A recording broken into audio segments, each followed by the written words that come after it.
Voilà, rebonjour pour une nouvelle vidéo de la philo qui gratte.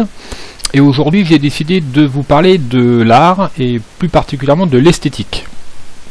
Alors l'esthétique, on va dire très rapidement que c'est la science du beau, c'est-à-dire la discipline qui se pose des questions pour les œuvres d'art, de leur beauté, de leur finalité, etc. etc.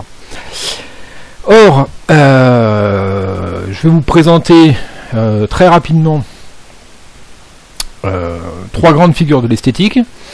Et donc ça c'est un peu, on va dire, le cours classique. En revanche, ce qui m'intéresse plus particulièrement, c'est de gratter un peu et de vous montrer comment l'esthétique va se trouver confrontée à un vrai problème et comment elle va essayer d'en sortir. Alors, si on pose la question la plus classique en esthétique, on va se demander qu'est-ce qu'une œuvre d'art et plus particulièrement qu'est-ce qu'une belle œuvre d'art. Bon. Qu'est-ce qui fait qu'une œuvre d'art soit belle? Alors, vous avez, si on fait simple, deux grandes positions.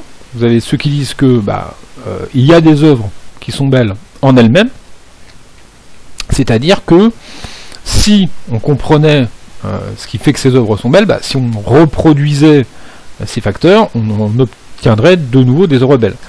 C'est-à-dire qu'il existe des facteurs objectifs qui font qu'une œuvre est belle. Et puis vous avez une deuxième école qui va vous dire ça n'existe pas, ce serait bien mais ça n'existe pas.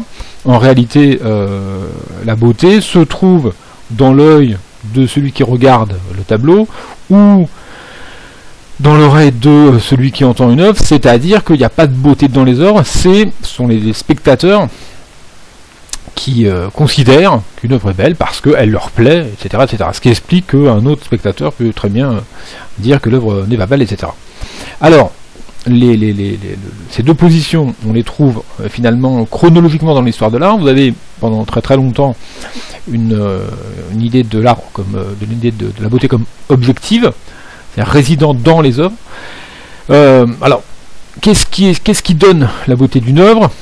On a des critères qui sont tous un peu semblables, c'est-à-dire l'harmonie, l'ordre, l'absence de désordre, l'absence d'immoralité. Donc on dit tous que Platon identifie le beau, le vrai et le bien. Bon, on va y avoir une œuvre qui fait l'apologie du mensonge et de la désordre, c'est pas possible. Enfin, une belle œuvre qui fait l'apologie du mensonge et de la laideur, c'est pas possible. Et une belle œuvre représente ce qui est vrai et ce qui est beau. Bon. Et en plus, elle doit avoir une valeur morale. Ça va durer très très longtemps. On retrouve ça chez un des esthéticiens les plus connus qui s'appelle Alberti, qui va faire une grande théorie de l'art qui va rester très célèbre. Et puis il va falloir attendre vraiment très longtemps. Le premier à remettre ça en question, c'est Hume, philosophe écossais très important, qui dit que finalement il ne croit pas du tout dans l'idée d'un beau objectif, et que tout dépend des personnes qui lisent, qui regardent, qui entendent, qui écoutent, etc. Alors, ce qui fait que dans un premier temps le beau était objectif, ce qui fait qu'on considère à partir de Hume que le beau peut être quelque chose de subjectif. Autrement dit, on relativise complètement la beauté. La beauté est relative aux gens, relative aux sensibilités, relative au goût personnel, etc. On a cette immense opposition entre beau et objectif. Ce qui suppose, le beau objectif, ce qui suppose par exemple des concours qui, avec des critères précis, pourront dire qu'une œuvre est belle ou pas. Non. À partir du fait qu'on relativise complètement le beau, les concours disparaissent. Vous pouvez très bien adorer un film que je déteste et considérer comme beau un tableau que je ne comprends pas. La troisième tentative extrêmement connue, c'est celle de Kant. Pourquoi elle est extrêmement connue, cette théorie? Parce qu'elle essaye, d'une certaine manière, de dépasser l'opposition entre beau objectif et subjectif. Et en fait, il va dire quoi, Kant? Il va dire que ce dont parle Hume, en disant que ça dépend des gens, c'est pas le beau. Ce qui dépend des gens, c'est l'agréable. Donc la distinction kantienne, la basique en termes d'esthétique, c'est la distinction entre le beau et l'agréable. L'agréable, oui, ça dépend des gens, oui, c'est relatif. Pourquoi? Parce que l'agréable, c'est ce à quoi on est habitué, ce qu'on aime et ce qu'on attend. Ce qui va dans notre sens, qui sert nos intérêts. Bon. Alors par exemple, je peux trouver agréable le goût d'un vin. J'y suis habitué, je l'aime et j'attends ce goût, par exemple ce goût sucré. Je vais goûter le vin qui va être sucré, je vais dire, ah bah tiens, je vais le trouver agréable. Je vais dire, c'est agréable. Même chose pour la température d'une pièce. Je suis habitué à une certaine température. Je vais attendre ça, c'est mon intérêt qu'il fasse cette température que j'aime, et je vais trouver très agréable cette température-là. Effectivement, cet agréable dépend complètement des gens, c'est complètement relatif. Or, la plupart du temps, on prend ça pour le beau. On part de ce qu'on n'aime pas et on dit c'est pas beau. On part de ce qu'on aime et on dit c'est beau. Or, dit comme ça n'a rien à voir. C'est pas parce qu'il existe de l'agréable qu'il n'existe pas de beau. C'est pas parce que l'agréable est relatif qu'il n'existe pas un beau objectif, qu'il ne peut pas exister un beau objectif. Mais vous allez me dire, oui, bah alors d'accord, mais comment on y accède à cette beauté? C'est quoi cette beauté? Bah, finalement, c'est l'inverse de l'agréable. Le beau, dit Kant, c'est ce qu'on apprécie, ce qu'on peut apprécier en étant désintéressé. C'est-à-dire, justement, en laissant nos goûts de côté, nos goûts auxquels on est habitué, ce qu'on attend, ce qu'on aime, et bien, si on est capable de le laisser de côté, on va être capable de juger objectivement la beauté d'une œuvre. Et à ce moment-là, dit Kant, puisque d'une certaine manière tous les humains possèdent le même sens commun esthétique, c'est-à-dire possèdent, si vous voulez, les mêmes facultés pour juger de la beauté, hein, puisqu'on est tous des êtres humains, on doit être à peu près tous constitués de la même manière, et bien si les êtres humains étaient capables de faire ça, ils pourraient s'entendre sur la beauté ou sur la laideur de certaines œuvres. C'est-à-dire que on pourrait constater énormément de différences en termes d'agréable, j'aime pas, je trouve ça horrible, je ne comprends rien, etc. Et puis on pourrait tous s'entendre, indépendamment de ça, sur, eh bien, oui c'est beau, ou non c'est pas beau. Voilà. Le gros problème, c'est d'être capable de laisser ses goûts de côté. Alors, quand je parle du beau, je cite toujours cette élève d'une classe à laquelle j'avais passé des reproductions de tableaux, et à un moment, je la voyais hésiter, je lui dis, mais qu'est-ce qui se passe? Et elle me dit cette phrase magnifique que je trouve vraiment kantienne. Elle m'a dit, c'est pas du tout ce que j'aime, ça correspond pas du tout à mes goûts, mais je dois reconnaître que c'est beau. Voilà. Je pense que dans ce mais je dois, hein, autrement dit, mais on est obligé de reconnaître, je pense qu'il y avait quelque chose de vraiment kantien. Alors, voilà les trois grandes, si vous voulez, théories du beau. Je vais aller très rapidement sur les deuxièmes, mais parce que celle de Kant est très connue.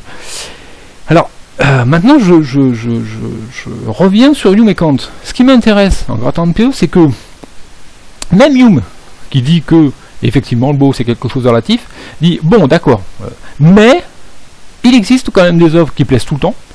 Il existe des œuvres qui, même si elles sont très très vieilles, sont reconnues comme belles par tout le monde. Donc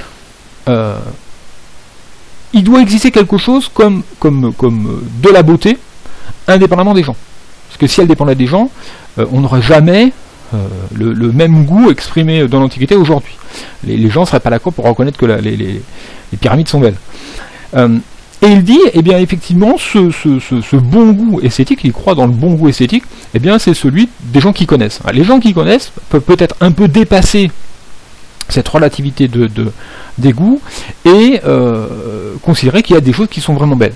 Donc vous voyez comment il essaie, alors j'ai envie de dire, de sauver sa propre théorie. Il voit que la relativisation du beau est quelque chose d'assez dangereux, puisque finalement en relativisant le beau, il n'y a plus de beau. Si le beau est partout, en fait il est nulle part. Bon. Et il essaie de sauver ça en disant non mais quand même, il existe des gens qui ont du goût, et puis il existe des œuvres qui dépassent les époques. Et Kant fait un peu pareil. Hein, il reconnaît effectivement, alors lui il utilise une distinction, il reconnaît que il y a des choses en termes de goût qui sont différentes, mais il va appeler ça l'agréable. Il va dire, oui, mais attention, il doit y avoir un beau. Sauf que, est-ce qu'on peut vraiment juger objectivement la nature d'une œuvre? En général, on va vers ce qui nous intéresse, on va vers ce qui nous plaît, et le réflexe qu'on a tous, c'est bien entendu de juger par rapport à nos goûts. Donc, est-ce que cette objectivité du goût est possible, ou alors est-ce que c'est simplement reconnaître un aspect technique à l'œuvre, hein, en reconnaissant effectivement que c'est bien exécuté, est-ce que ça veut dire pour autant que on ressent une émotion, on ressent l'émotion de la beauté? Certains disent que la théorie de Kant ne tient pas à ce niveau-là. Et effectivement, malheureusement, j'ai beaucoup d'élèves qui, en essayant de juger objectivement de la nature des œuvres, en viennent simplement à reconnaître que c'est bien exécuté. Bon. Mais est-ce que pour autant, ils aiment l'œuvre comme je pense l'imaginait quand il parlait du beau? Ça, j'en sais rien. Bon. Et je voulais finir sur le beau avec une autre théorie qui est beaucoup plus contemporaine, mais qui va être intéressante, vous allez voir pourquoi. Il y a un courant de philosophie qui vient de l'Angleterre, qu'on appelle la philosophie analytique.